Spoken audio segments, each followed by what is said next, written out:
እድል ቢያገኝ ሁሉም ሰው ወደ ጌታ መምጣት ይፈልጋል። ከቦ አንቆ ያዘው ነገር አለ። ዝና ያነቀዋል፣ ገንዘብ ያነቀዋል፣ ስልጣን ያነቀዋል። የለም እዛ ውስጥ ይሰለቻል ስትደርስበት። ወደ ክርስቶስ ኑ ወደ ጌታ ኑ፣ ወደዚህ ወደ አዳኛችን ወደ ኢየሱስ። በህይወት ካለ ተስፋ አለ።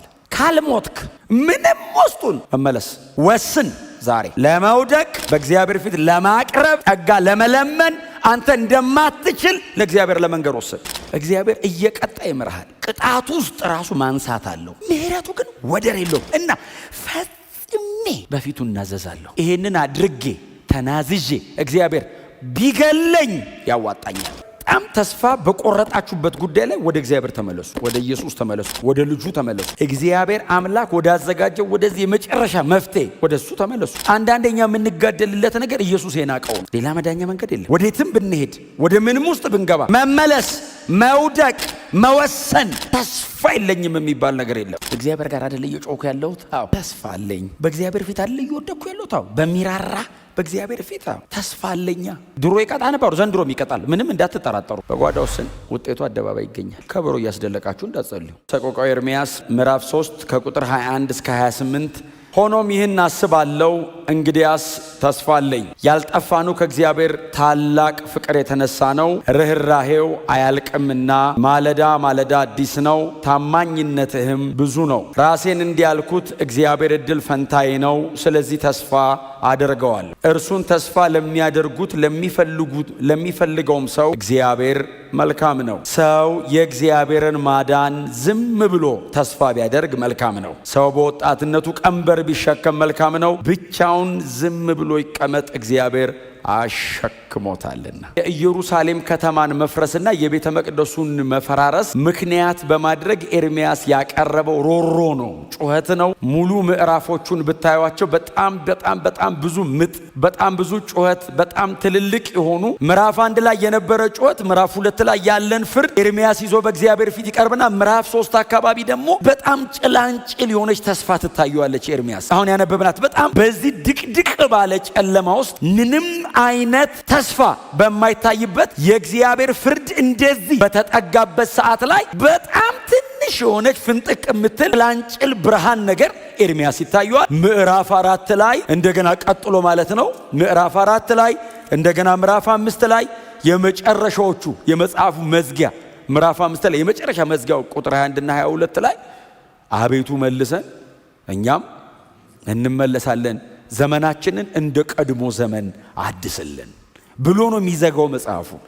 ተስፋ እግዚአብሔር እቀጣለሁ እያለ በእቀጣለሁ ውስጥ ተስፋ አለ። እግዚአብሔር እንደዚህ ላደርግ ነው፣ ሕዝቤን ልበቀል ነው። ለምንድን ነው እግዚአብሔር ይህን ሁሉ የምታደርገው ብላችሁ በኤርምያስ በዚህ በመጽሐፉ ላይ ታማኝ ሆናችሁ ለመጽሐፍ ቁጭ ብላችሁ የምታጠኑ ከሆነ በሕዝቡ የተሰራ በደል ብዛት እግዚአብሔር ከመቅጣት እንደውም ትንሽ ቆየ ሊያስብል ይችላል። እጅግ በጣም ብዙ ጣዖታት ተመልከዋል።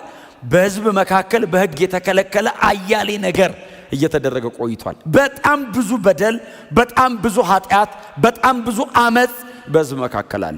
ስለዚህ እግዚአብሔር ይመጣና እኔ ጻድቅ ስለሆንኩ ነው የምቀጣው ይላል። አሁን እኔ ስቀጣ ልክ አይደለም የሚለኝ ማንም የለም። እኔ ጻድቅ ነኝ፣ ሕዝቤ ብዬ ጠርቻለሁ፣ በር ከፍቻለሁ፣ መሬቱን አስተካክያለሁ፣ ቅጥር አበጅቻለሁ።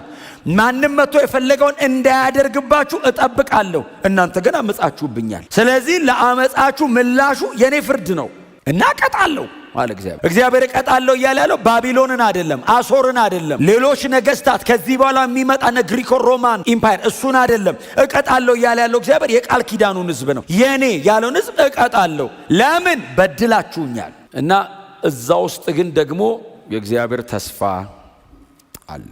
እግዚአብሔር እቀጣለሁ ሲል እቀጣለሁ ውስጥ ተስፋ አለ። እመታለሁ ሲል እግዚአብሔር እኮ እቀጠቅጣለሁ ሲል የተቀጠቀጠ ሸንበቆ ደግሞ አይሰብርም፣ ራሱ ደግሞ ያቃነዋል። ጥቅቅ አድርጎ እሱ ሰብሮናልና ከዛ ደግሞ እሱ እስከ መጨረሻ አይጨክንምና ይላል። ክብር ለኢየሱስ ይሁን። ሊመልሰን ይገስጸናል። መመለስ አለብን። እስከ መጨረሻ ድረስ እግዚአብሔር ጨካኝ እንደሆነ ይመስለናል እና የመመለስ ተስፋ የለኝም ይላል አንዳንድ ሰው። ኧረ እኔ ተስፋ የለኝም። በህይወት ካለ ተስፋ አለ። ካልሞትክ ምንም ውስጡን መመለስ ወስን። ዛሬ ለመውደቅ በእግዚአብሔር ፊት ለማቅረብ ጸጋ ለመለመን አንተ እንደማትችል ለእግዚአብሔር ለመንገር ወስን። ብትችል ድሮም ታመልጥ ነበር። ስለማትችል ነው፣ ስላቃተ ነው። ለእግዚአብሔር ንገረው። ውሰድልኝ፣ ጸጋ ስጠኝ። መመለስ፣ መውደቅ፣ መወሰን ተስፋ የለኝም የሚባል ነገር የለም። አሁንም ለእስራኤል ተስፋ አለ ነው የሚለው መጽሐፍ። አገር ፈርሶ ከተማ ተቃጥሎ ሕዝብ ሁሉ ቆሞ እያለቀሰ እዝራ በሕዝብ መካከል ቆሞ እንደዚህ ያለ አሁንም ለእስራኤል ተስፋ አለ። አለን በሕይወታው ተስፋ አለ። አባቶቻችን ምድር መተናለው ተስፋ አለ። ኤርምያስ እሱን ነው አልቅሶ አምጦ ሆኖም ይህን አስባለሁ፣ እንግዲያስ ተስፋ አለኝ። እግዚአብሔር ጋር አይደል እየጮኩ ያለሁት? ተስፋ አለኝ። በእግዚአብሔር ፊት አይደል እየወደኩ ያለሁት? በሚራራ በእግዚአብሔር ፊት ተስፋ አለኛ። እግዚአብሔር እየቀጣ ይምርሃል። ቅጣቱ ውስጥ ራሱ ማንሳት አለው። እግዚአብሔር ሊገድል አቅዶ አይመጣማ፣ ሊያስተምር ነው የሚቀጣህ። ገንዘቡ ሊያረግ ነው የሚቀጣህ። እስራኤልን ወደ ባቢሎን ሲልካት የኤርምያስ ሰቆቃ ምክንያት ይሄ ነው። ወደ ባቢሎን ሲልካት እግዚአብሔር መጣን እንደዚህ ያለ ናቡከደነጾር አገልጋይ ነው እናንተን ለመቅጣታው ናቡከደነጾር ነው የሚያገለግለኝ አለ። ማን ነው ናቡከደነጾር? የባቢሎናውያን ንጉሥ አሕዛብ። እግዚአብሔር መጣን ናቡከደነጾር አገልጋይ ነው አለ። ቀጥሎስ አሶር ጅራፌ ነው። በአሶር በኩል እንደዚህ ያረኩ በጣም እንዳይገርፋችሁ። ለምን መሰላችሁ? እግዚአብሔር ይመጣና ቆይ እንትን በላችሁ ይልና ቀጣ እንዲገረፍ ሲያደርጓቸው ደግሞ እግዚአብሔር ይመጣና ለምን ገረፍካቸው ይላል። በጣም ይገርመኛል። ስለናንተ ስል ነገስታትን እገሥጻለሁ ደግሞ ይላል። ደግሞ መለስ ብሎ ግን እንድትስተካከሉልኝ ነው ፕሮግራሜ። እናንተን ፈልጊያችሁ ነው። ልጅ ሲያጠፋ ይቀጣል። የማይቀጣ ልጅ አይደለም። ልጅ ካበላሸ እምትቀጣው ልትሰብረው አይደለም አይደል? ልጅን እያመመው ይማር። ግን ርህራሄ ያለው ቅጣት እየቀጣው እሱ አንደርስታንድ አያረግም። ባይዘው እኔ ክፉኝ ልጅ ዳቦ ሲለምነኝ ድንጋይ አልሰጠውም በምንም ተአምር። አሳ ሲለምነኝ እባብ አልሰጠውም በምንም ተአምር። ጌታ ኢየሱስ እኮ አለ እናንተ ክፉዎች ናችሁ አለ። ባይዘው በፍጥረታችሁ ክፉዎች ናችሁ አለ። እሺ ክፉ ሆነ ይሄን የማታረግ ከሆነ ደጉ የሰማይ አባት ደግሞ አለ ስትለምኑት ዳቦ አይደለም መንፈሱን ሳይሰፍር እንዴት አይሰጥም? መንፈሱ በገንዘብ አይገዛም፣ በነፃ ነው የሚፈሰው። እጅግ ክቡር ነው። ርህራሄ ያለው ውስጡ አባትነት ውስጡ አለ። ኤርምያስ ግን ይሄንን ሁሉ ሰቆቃ ነው ሮሮ እግዚአብሔር ፊት ሲጥል በእግዚአብሔር ፊት ሲደፋው ውስጡ እግዚአብሔርን ማወቅ አለ። አባት ነው። ይራራል። ቱ ዲቴል ነው የሚወርደው ኤርምያስ። የበደላቸውን ዲቴል ማለት ነው። እያንዳንዷን ነው የሚያነሳትና በዚህ መጠን እግዚአብሔር ተበድሎ ነበር። ለምንድን ነው ዲቴል የሚያነሳው? ምህረቱ ወደር እንደሌለው ያውቃል። እግዚአብሔር በጽድቁ እንደማይደራደር ቢያውቅም ምህረቱ ግን ወደር የለውም እና ፈጽሜ በፊቱ እናዘዛለሁ። ይሄንን አድርጌ ተናዝዤ እግዚአብሔር ቢገለኝ ያዋጣኛል። ምሮ በህይወት ቢያኖረኝ እኮ አይደለም። ስለዚህ በደልና ቅጣታው እግዚአብሔር ቢገለኝም በህይወት ያኖረኛል ለዘላለም። ምንም ያርገኝ ይህንን በልቤ ያስባለሁ። ምንድን ነው የምታስበው? ተስፋ አለ። ክብር ለኢየሱስ ይሁን።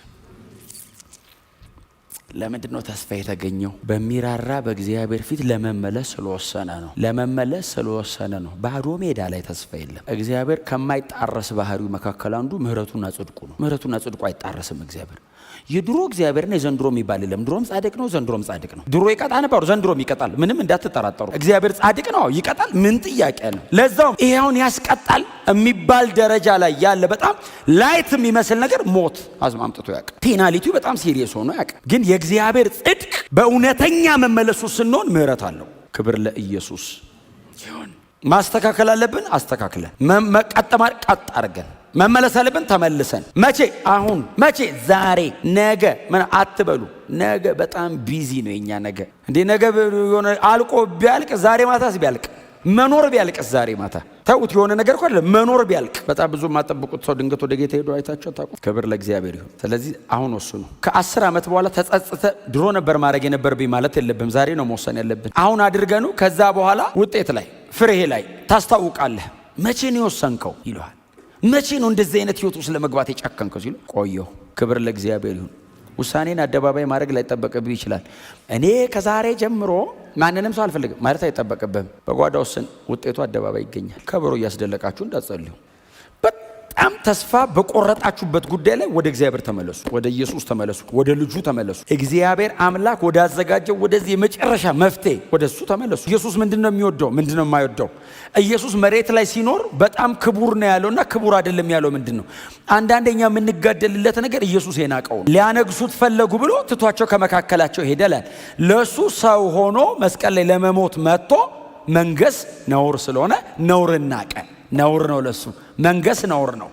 ሊሞት መጥቶ መንገስ ነውር ነው። ኢየሱስ ምንድነው የጠላው መሬት ላይ? ኢየሱስ ምንድነው የተጸየፈው? አልፈልግም ያለው ምንድነው? በጣም በብዙ ነገር ውስጥ ኢየሱስ አይከበብም እንደምታውቁት። ኢየሱስ ምንድነው የሚወደው? ምንድነው የማይወደው? ኢየሱስ ምን ይወዳል? በጣም መጸለይ። በጣም ምን ይወዳል? ከሕጉ ጋር ጊዜ ማሳለፍ። በጣም ኢየሱስን ምንድነው የሚያስደስተው? ያንን እውነት ለሕዝብ ማካፈል። በጣም ኢየሱስን ምንድነው የሚያስደስተው? የአብን ፈቃድ መፈጸም። አገር እየተቃወመው የአባቱን ፈቃድ ያደርጋል። አገር አንፈልግም፣ አባቴችን ነው የወደደው፣ እንሰቅላለን፣ የአባቴ ፈቃድ ይፈጸም ዘንድ ግድ ነው። ከአብ ጋር ነው። እንደዚህ መሆን በጣም ከባድ ነው። ታውቃላችሁ፣ የተወሰነ ሰው ፊቱን ሲያዞርብህ እኮ ዓለሙ ሁሉ የጠላህ እኮ ሊመስልህ ይችላል። ኢየሱስ ዓለሙ ሁሉ ጠልቶት ብቻውን ከአባቱ ጋር፣ ኢየሱስ የሚወደው ጋር መቆየት፣ ኢየሱስ የሚጠላውን መራቅ።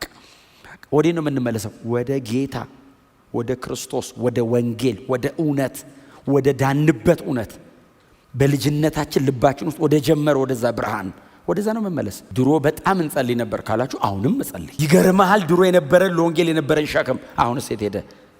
አድገን አይደለም እየሞትን ነው። መቃጠል ውስጥ ከጠፋ፣ ጸሎት ውስጥ ከደበዘዘብህ፣ ምንም ካልመሰለ የእግዚአብሔር ቃል ድሮ በጣም የምትንገበገበለት ጉዳዩ ምንም ካልመሰለ እያደግን አይደል። ሌላ መዳኛ መንገድ የለም። ወዴትም ብንሄድ፣ ወደ ምንም ውስጥ ብንገባ ሰው ከዘላለም ፍርድ ሊያመልጥ አይችልም። ወደ ክርስቶስ መመለስ፣ ሕይወትን ለጌታ መስጠት፣ ራስን በክርስቶስ ኢየሱስ ፊት ማቅረብ፣ ወድሃለሁ ብሎ ራስን መስጠት።